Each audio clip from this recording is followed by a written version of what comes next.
El arte no siempre busca explicarse, a veces simplemente se siente. En objetos como las máscaras tradicionales de México habita una fuerza simbólica que trasciende el tiempo. Son rostros que esconden historias, creencias y emociones profundas. Así les doy la bienvenida a una nueva edición de Vidas, la revista cultural de Telesur. Soy Aisa García y hoy les hablo desde el Museo Franz Mayer, al que vamos a conocer. Está ubicado en el corazón de la Ciudad de México.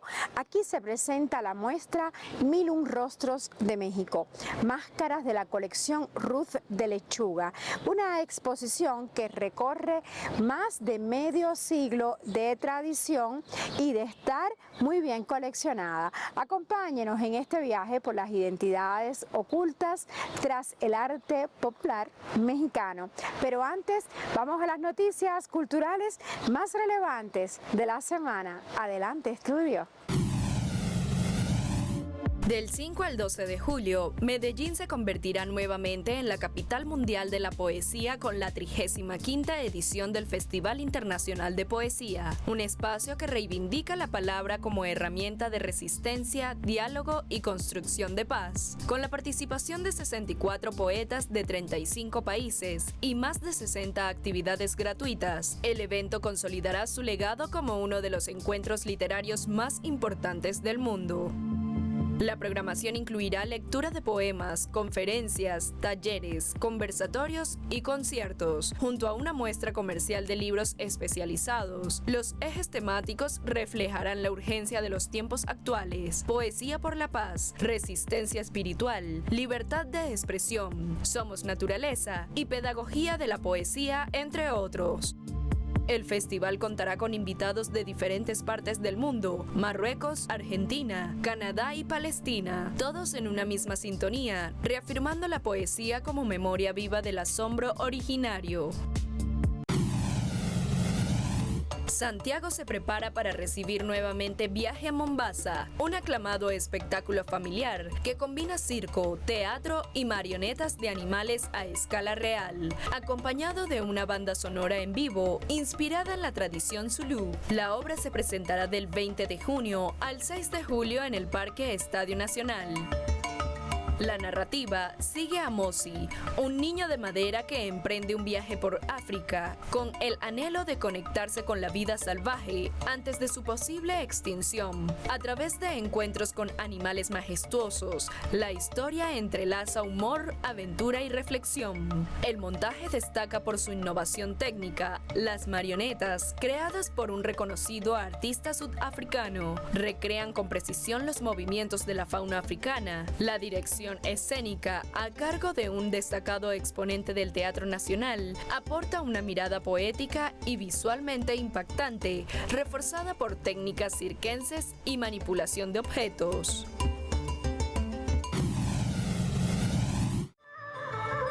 Los gobiernos de Vietnam y Camboya celebró la Semana de la Cultura Camboyana 2025 en la provincia vietnamita de Bac Lieu, ubicada en el estratégico delta del Mekong. Este evento binacional, que se desarrolló hasta el 17 de junio, forma parte del Plan de Cooperación Cultural 2023-2027 entre ambos países y busca fortalecer los históricos lazos de amistad que unen a estas naciones vecinas.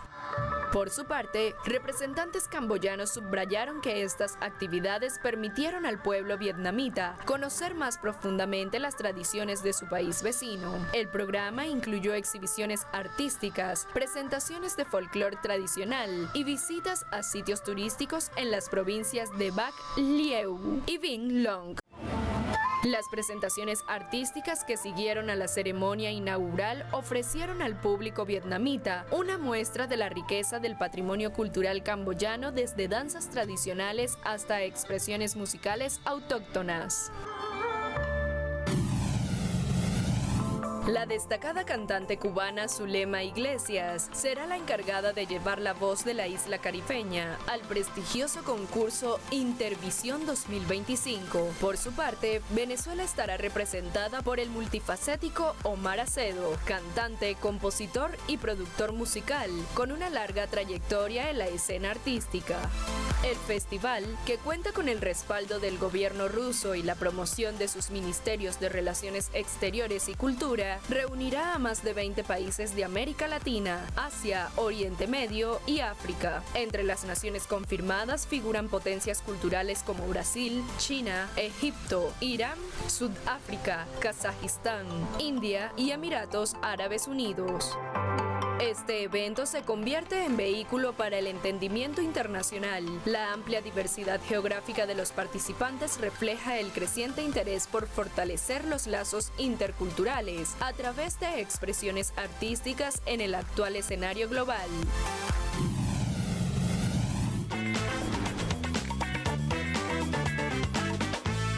Víctor Hugo decía que aprender a leer es encender un fuego. Cada sílaba que se deletrea es una chispa. En Vidas lo creemos profundamente. Es que leer no solo informa, también transforma.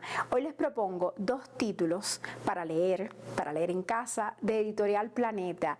El primero es La Cruzada y es de Florencia Canale, una novela que se aleja de fórmulas para narrar la vida de la monja alférez, mujer que rompió moldes y buscó su libertad enfrentando sus propios demonios.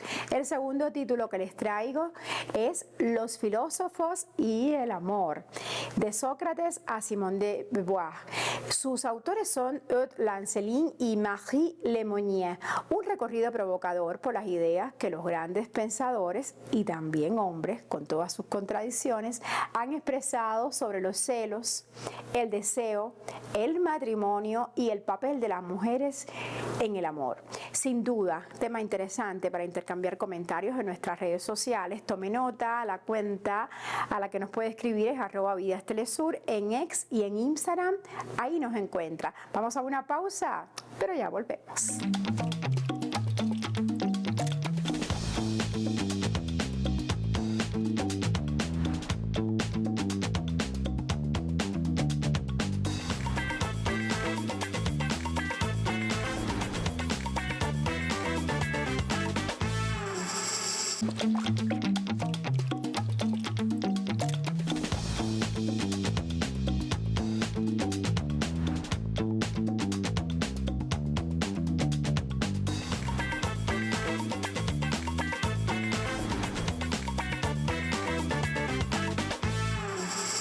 La muestra 1001 Rostros de México, colección de Ruth de Lechuga, revela un universo de formas, materiales y significados. Algunas de estas máscaras fueron creadas para rituales propiciatorios, invocando lluvias, buenas cosechas o abundancia en la pesca y la caza. Otras representan personajes, animales o figuras mitológicas que dan vida a tradiciones ancestrales.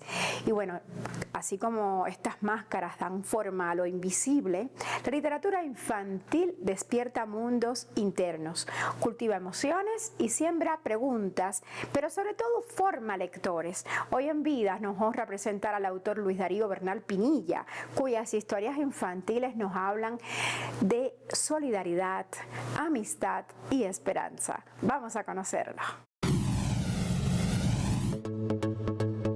Abogado de leyes y escritor de sueños, nacido en 1950 en el país de la cumbia y el bambuco, Colombia. Su vida es un tejido de letras y vocaciones. Entre sus múltiples senderos, ha sido guía en la Cátedra de la Literatura Infantil José Martí, en Caracas, faro de pensamiento y creación, maestro en la Universidad de San Buenaventura de Bogotá, donde sembró semillas de imaginación en jóvenes lectores.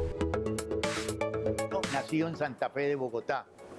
Soy abogado, pero le juro que no lo vuelvo a hacer. Eso fue un pecado de juventud. Y desde hace 60 años escribo para niños, para niñas, para jóvenes, para adultos. Yo escribo para niños de 0 a 90 años. Si mis amigos de toda América Latina tienen esa edad, entonces los convoco a que lean las obras. Y soy promotor internacional de lectura, es lo más importante. ¿Por qué razón soy promotor internacional de lectura? Porque yo empecé a escribir y me di cuenta que la gente no leía. Entonces digo, ¿para qué sigo escribiendo si nadie me va a leer? Entonces dediqué mi vida prácticamente a eso. Para eso he escrito ya casi 90 libros completos en un mes. 90 libros publicados, ya. Y entonces pienso que esto que se hace con la literatura para niños y jóvenes es la que afianza el presente y da elementos para el futuro.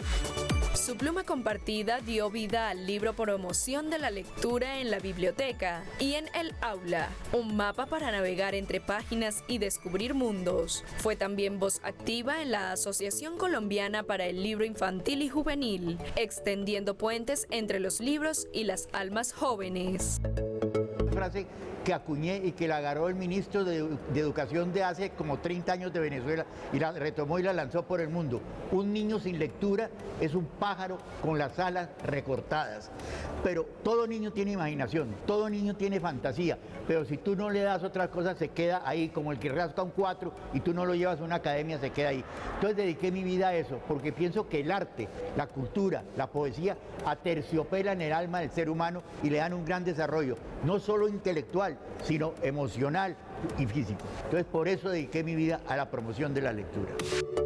Su palabra ha resonado en talleres y auditorios desde Quito hasta La Habana, desde Managua hasta Panamá, enseñando el arte de leer, de crear la crítica literaria. Ha sido narrador de cuentos, poeta de voces dormidas, conferencista que enciende preguntas en el aire, en tiempos donde la era digital nos aprisiona en contenidos de consumo inmediato. Yo trabajo a toda hora la literatura para niños y jóvenes, pensando en los niños, porque tengo que desarrollar 3 elementos fundamentales: la ética, la estética y la esperanza. ¿Qué es la ética? Los grandes principios universales.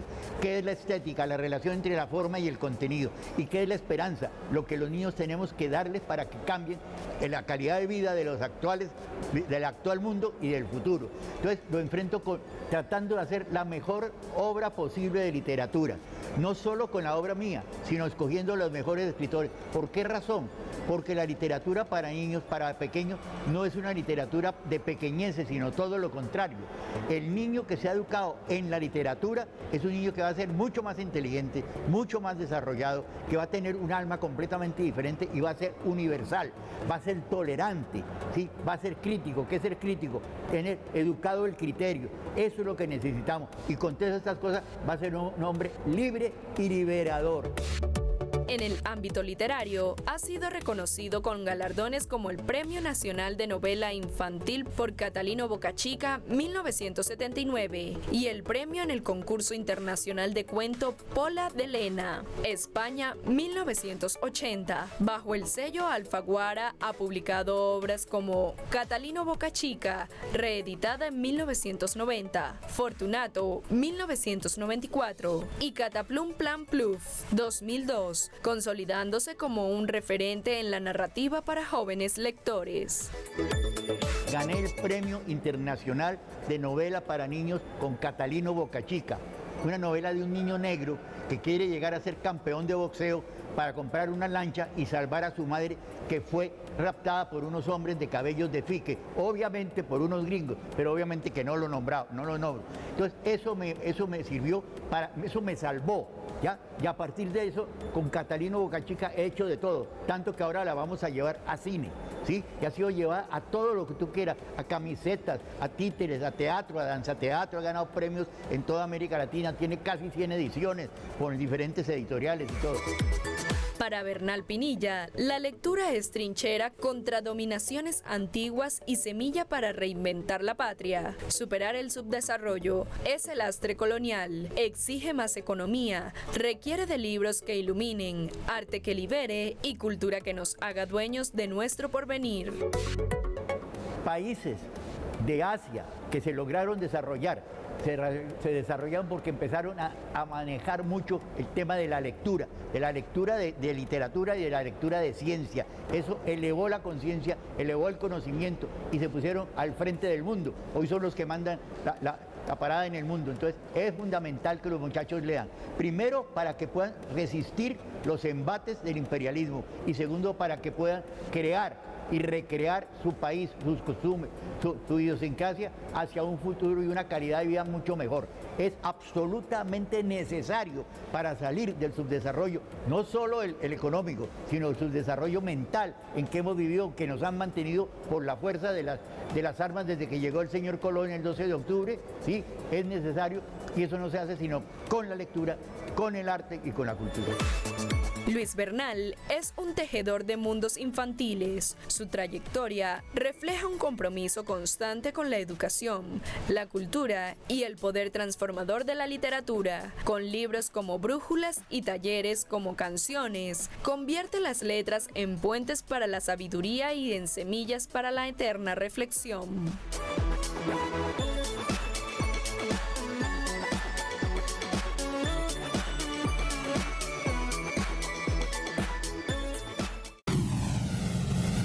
Quiero que conozcan a Ruth Deutsch Rice, mejor conocida como Ruth de Lechuga, quien fue una incansable investigadora y coleccionista de origen austríaco que encontró en México un nuevo hogar desde 1939. Esto fue fascinada por la riqueza cultural de este país. Entonces Ruth de Lechuga recorrió incontables caminos documentando con su cámara las tradiciones de distintos pueblos de México, mientras reunía una invaluable colección de más de 10.000 piezas de arte popular, entre las que figuran máscaras como estas, textiles, cerámica, entre otras cosas. Desde 2012 su legado es custodiado y compartido por el Museo Franz Mayer, que es donde nos encontramos. Dicho esto, quiero proponerles que hagamos una breve pausa, pero no se vaya, que aún queda mucho por disfrutar en Vidas.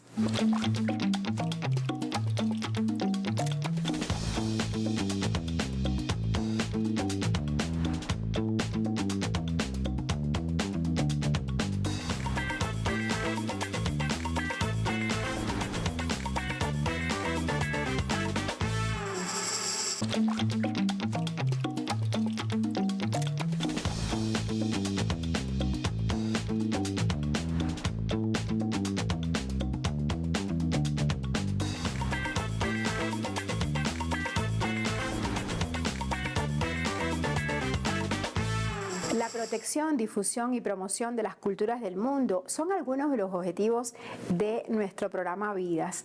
Por eso encontrará aquí lo mejor de la cultura del mundo y bueno, espero que disfrute mucho de la historia que sigue. Nacido en Altagracia de Orituco en 1930, Juan Calzadilla fue un intelectual multifacético, cofundador del grupo El Techo de la Ballena en 1961, precursor del experimentalismo literario y plástico y autor de más de 25 poemarios. En su inconforme búsqueda exploró sobre la libertad para hacer arte ante el formalismo de los conceptos de las cosas. Y esa es la verdad, nosotros no tenemos preocupación por el estilo. Escribimos como nos viene en gana. Y de esa forma de hacerlo sale todo lo que podría llamarse estilo. El estilo, por ejemplo, como el que tiene Luis Alberto Crespo. Ese es un estilo. Se adecua cada texto al pensamiento global de él alrededor de su visión de poeta, de escritor. Y está bien, pero en el caso mío no hay estilo. Lo que sale, lo traduzco en la misma forma en que sale, espontáneamente y como un chorro. Texto como dictado por La Jauría 1962 y O. Smog 1978, una de las obras más conocidas. Fusionan ironía, crítica urbana y ruptura formal. Calzadilla también incursionó en la pintura bajo el seudónimo Esteban Muro, participando en salones nacionales e internacionales. Yo pienso que su obra plástica es otra forma de escritura, una grafía en la que él quiso retratar o quiso tratar otra temática, quizá más erótica, quizá más visceral, quizá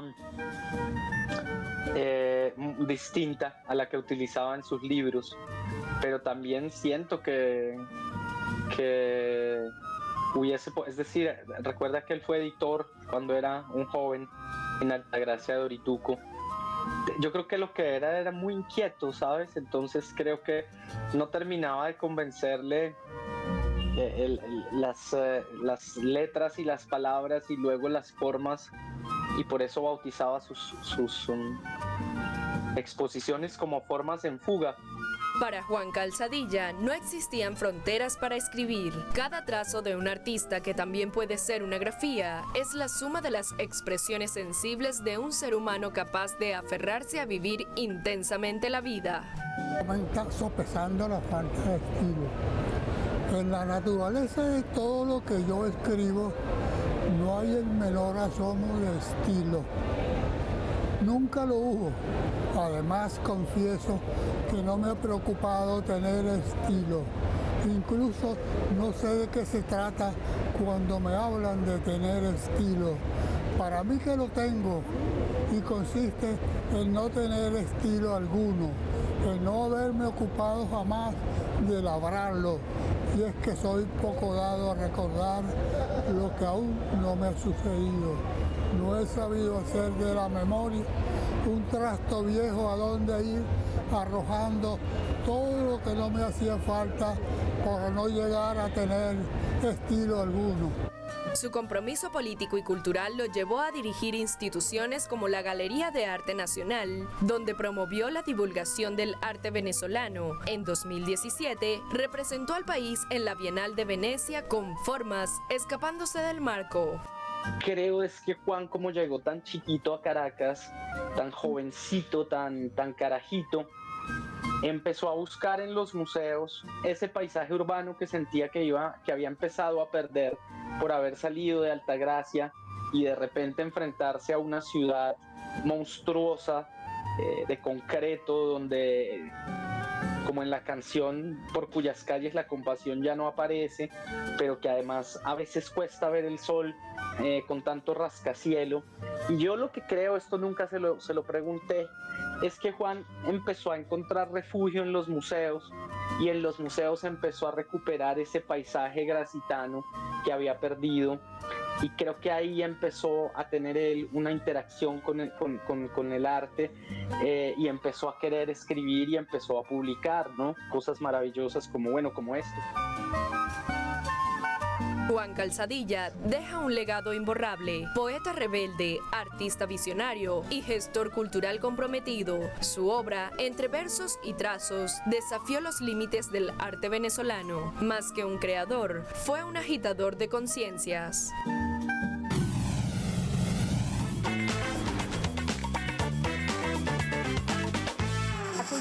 Está llena de los más variados tesoros, y en esta exposición podemos encontrar un tipo de máscara fuera de las tradicionales.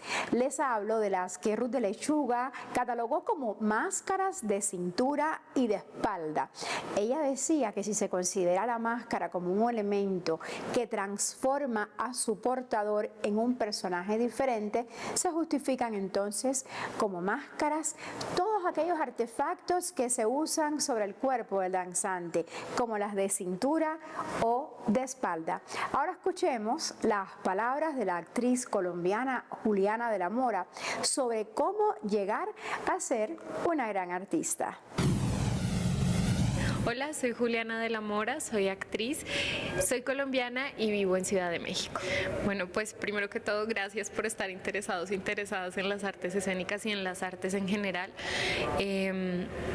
Si quieren dedicarse a esto, yo les diría que no pierdan la concentración, que sigan en ello. El arte creo que es un medio que ha estado con la humanidad desde siempre, desde los inicios de la historia, porque es necesario para expresar, para dar un mensaje, para sacar algo que llevamos dentro que va más allá de lo físico, sino algo que está muy metido en nuestro ser. Ha terminado nuestra cita semanal y como siempre yo quiero agradecerles su compañía. También damos gracias a todo el personal del Museo Franz Mayer de la Ciudad de México por permitirnos presentar vidas desde este hermoso recinto y compartir solo un poco de su bello acervo. Ahora tome nota de nuestra pregunta de la semana. La pregunta es, ¿cuál es su libro o cuento infantil favorito? Esperamos su respuesta en @vidastelesur, así nos ubica en X y en Instagram. O también puede enviar la respuesta a mi cuenta que es @aisatelesur. Para cerrar nuestra edición, escuchemos y disfrutemos del tema Canción sin miedo de Vivir Quintana. Soy Aisa García y espero que su día siga siendo maravilloso. Los veo la siguiente semana. Hasta la próxima. Que tiemble el Estado, los cielos, las calles, que teman los jueces y los judiciales. Hoy a las mujeres nos quitan la calma, nos sembraron miedo, nos crecieron alas. A cada minuto de cada semana nos roban amigas, nos matan hermanas, destrozan sus cuerpos, los desaparecen. No olvides sus nombres.